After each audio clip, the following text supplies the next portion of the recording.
PID classes of biology presents principles of inheritance and variations.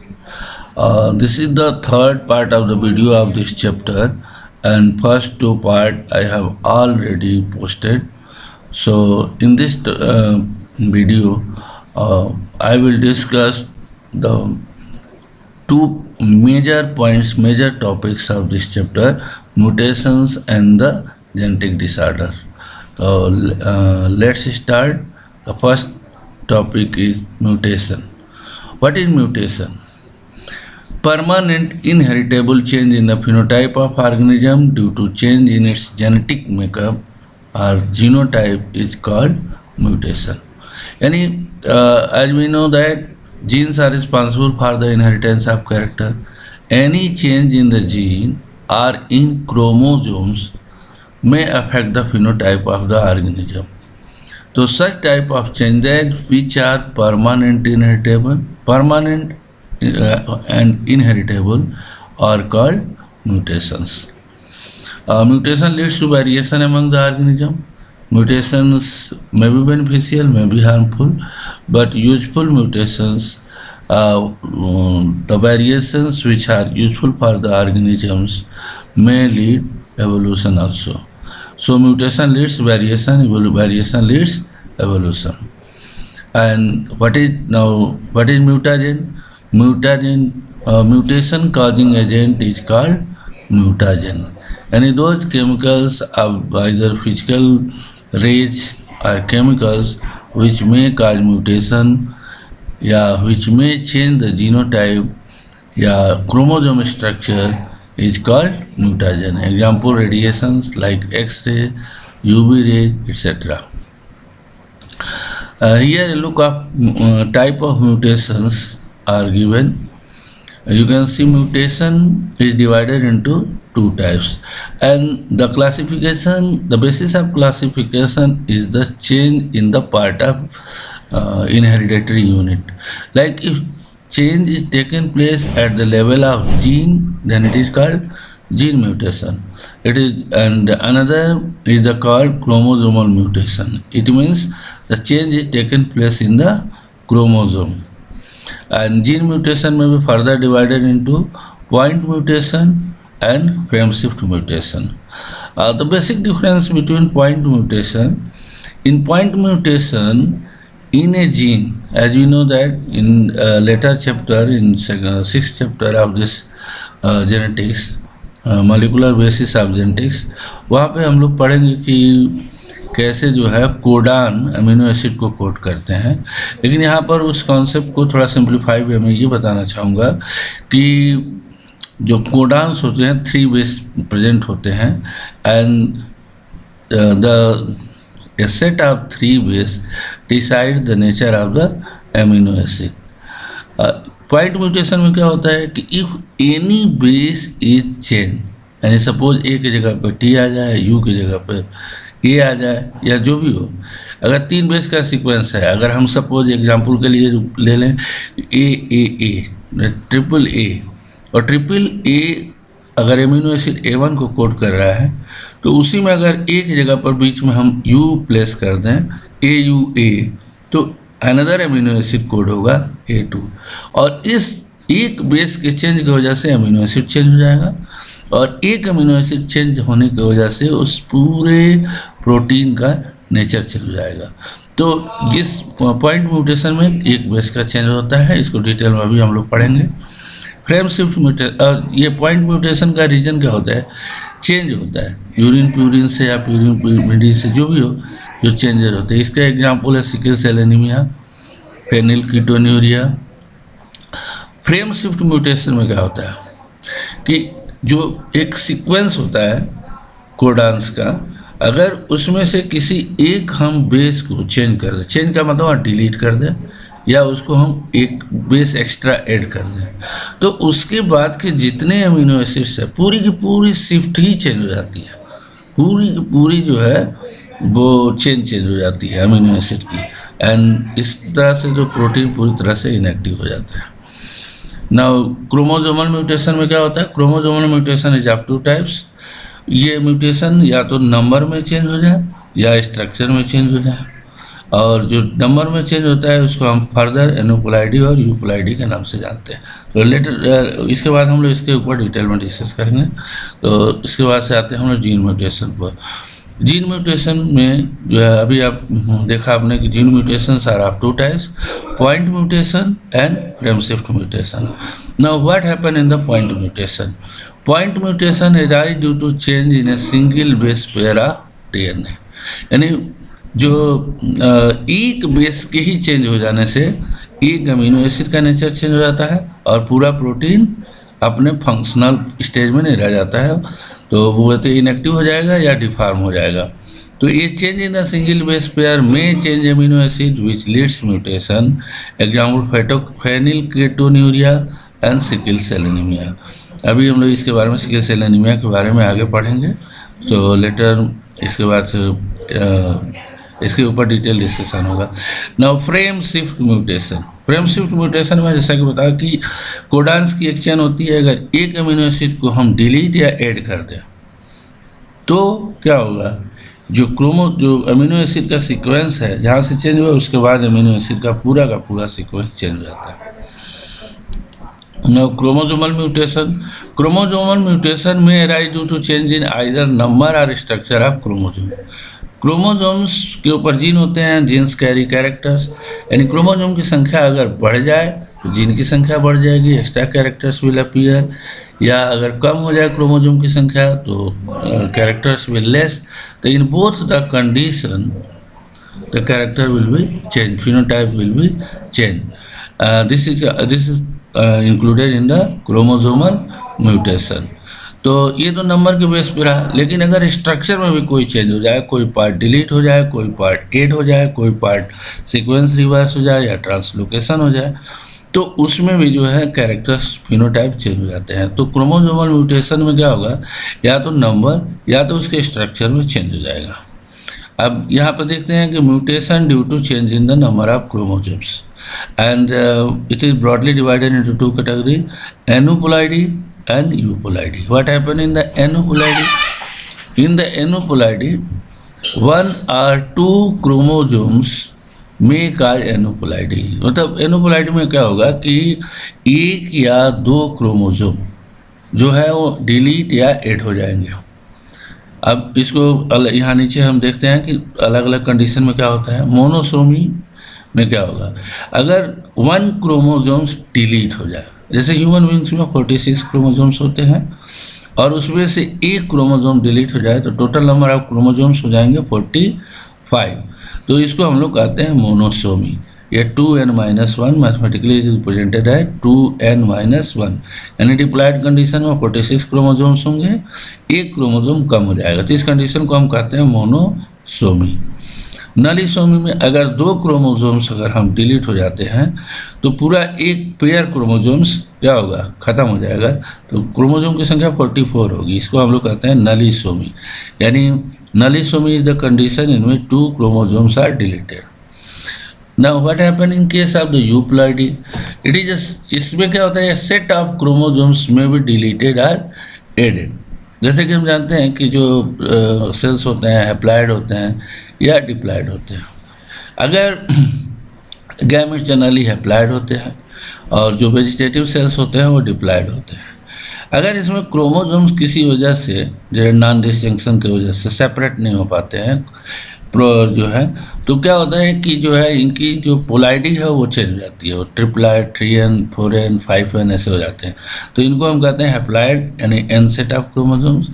Diploid means 2 set of chromosomes, and triploid यानी 3 sets of chromosome, tetraploid and 4n sets of chromosome.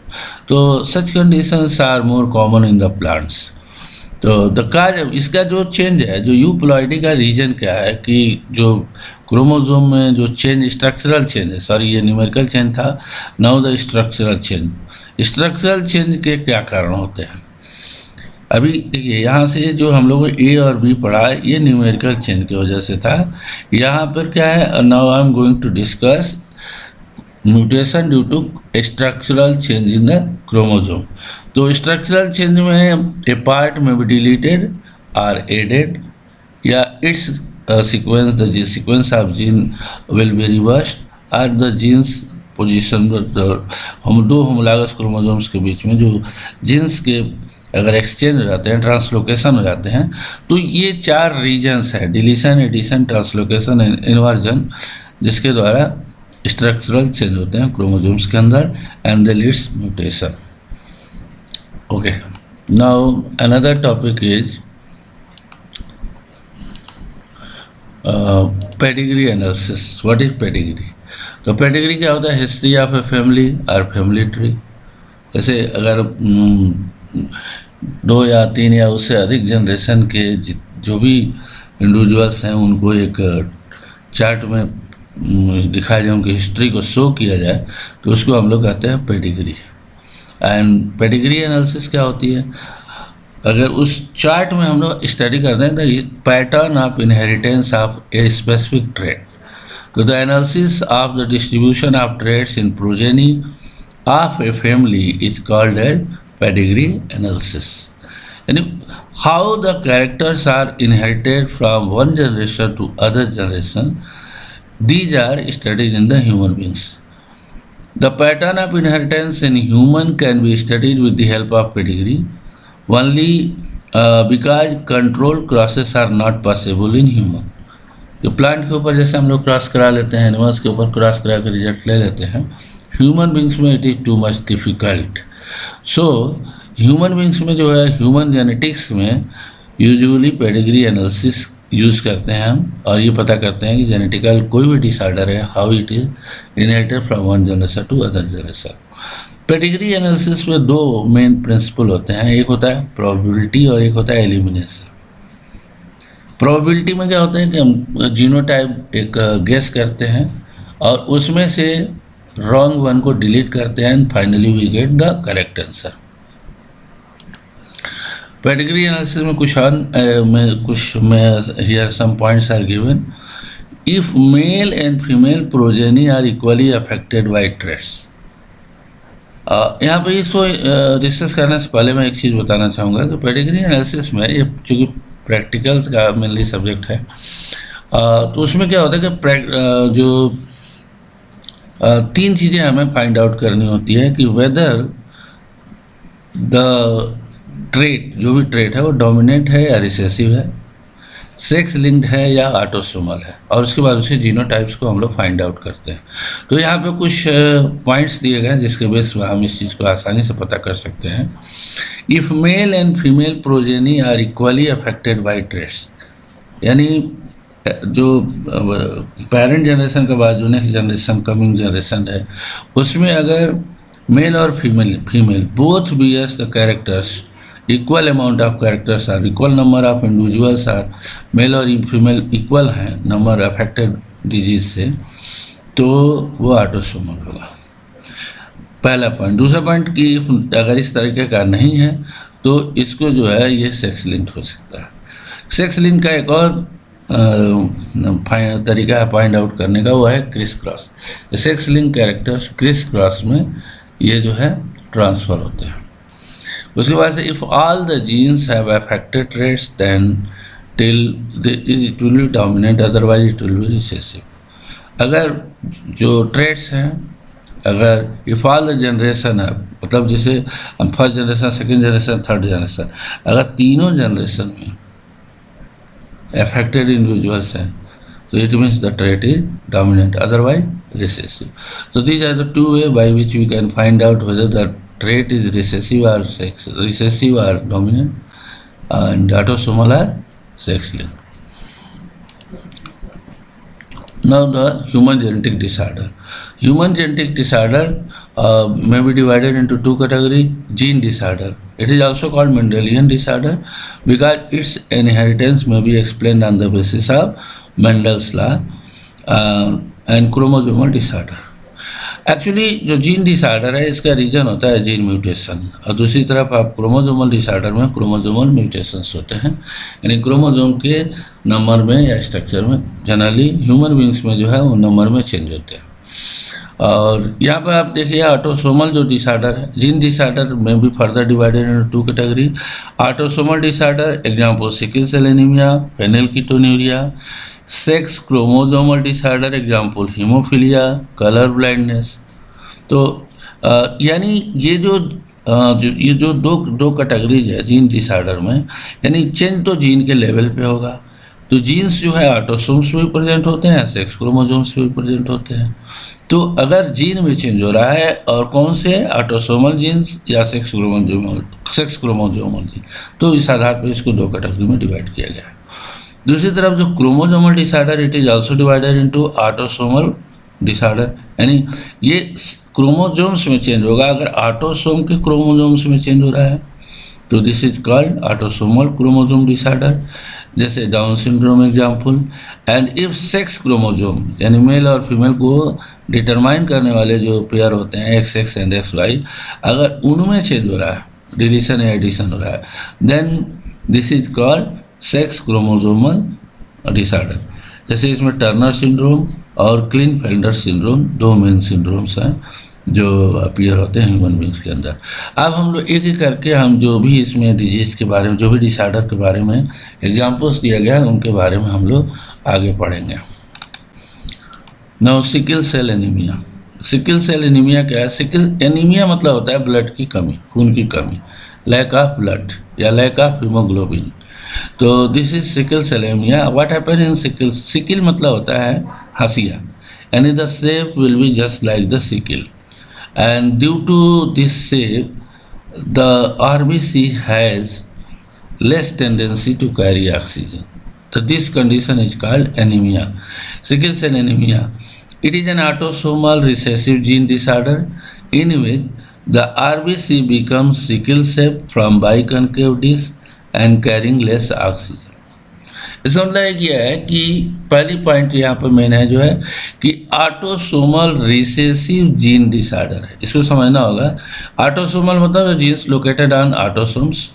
Recessive means क्या होता है कि अगर कोई dominant gene अगर उसी जो होमोलॉगस पेयर के ऊपर अगर फंक्शनल जीन है तो ये अपना इफेक्ट नहीं दिखाएगा, ओनली कैरी करेगा, only carry the characters.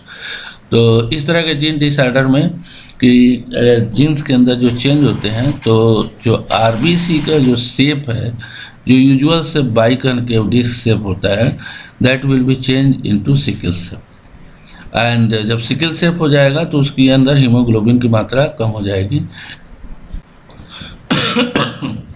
And due to less haemoglobin it will carry less oxygen. इसका काज क्या होता है? What is the cause? This defect is caused by the substitution of glutamic acid by valine. इसमें जो as you know कि जो haemoglobin जो एक प्रोटीन होता है, कंजुगेटेड प्रोटीन होता है that carry oxygen, is consist of 4 polypeptide chain. उसमें से एक चेन होती है beta globin polypeptide chain.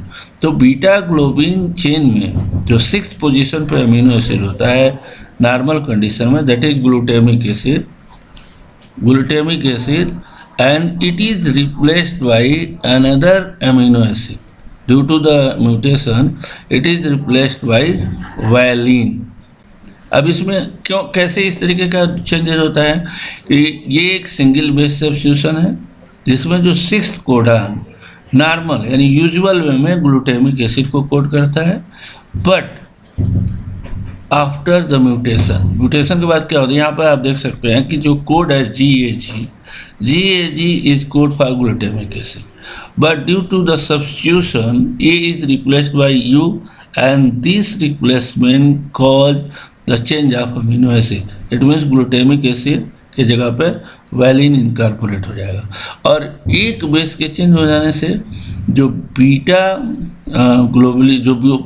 Globin polypeptide chain है वो आरबीसी के शेप को डिफॉर्म कर देगा, वो सिकल शेप हो जाएगा। सिकल सेल में सिकल सेल में के बाद से अब हम पढ़ेंगे फेनिलकीटोन्यूरिया। ये भी एक तरह का ऑटोसोमल जेनेटिक डिसऑर्डर है। It is in born error of metabolism. तो इसमें जो है ये इनबॉर्न ईरर ऑफ मेटाबॉलिज्म है, inherited as a autosomal recessive trait. It is also recessive in nature. अब इसमें क्या होता है, अगर मैं इस पूरे उसको समझा दूँ इस तरीके से कि एक one enzyme is responsible for the conversion of phenylalanine. This one phenylalanine is converted into tyrosine by an enzyme. But due to mutation, this recessive mutation, the enzyme either not form or become inactive. As a result of this, phenylalanine is not converted into tyrosine, and this phenylalanine is accumulated into brain, and further it is converted into phenylpyruvic acid. यानी phenylalanine का tyrosine में conversion नहीं होगा और वो phenylpyruvic acid में transform होकर के कलेक्ट हो जाएगा ब्रेन में, और इसके एक्यूमुलेशन से जो है मेंटल रिटार्डेंस बढ़ जाएगी।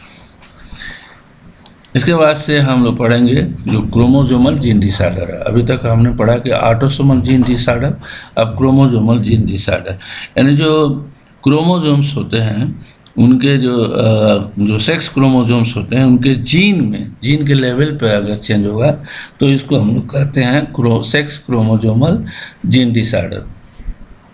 इसमें मेन एग्जाम्पल है haemophilia. Haemophilia is X linked recessive chromosomal genetic disorder, यानी एक्स जीन जो एक्स क्रोमोजोम्स के ऊपर जीन प्रेजेंट होंगे, mutation is taken place in the x linked x gene. So this type of disorder is called X-linked. Since it is recessive in nature, it means in heterozygous condition it will only carry the character, and when it is in homozygous condition, in female the character will appear, but in male, since only one X is present, so in presence of only one X, affected X, the character will appear. What happen in the, why it is more common in male than female? अभी आपको हमने पहले बताया, in case of female has two X. If one X is affected या one X carry the gene, another X will suppress the effect. So it is not more common in female, but in case of male, only one X is present. So if X bear affected gene, then the character will, then the disease will appear. अब इस disease में क्या होता है कि जो protein blood clotting के लिए फेल्योर ऑफ ब्लड क्लॉटिंग है। हीमोफीलिया में क्या होता है, failure of blood clotting. It means अगर अफेक्टेड पर्सन में कहीं भी अगर कोई कट होता है तो that will result non stop bleeding, और इसकी वजह से उसकी मृत्यु भी हो जाती है। तो हीमोफीलिया में जो मेन पॉइंट्स है क्या है, it is X linked recessive chromosomal gene disorder.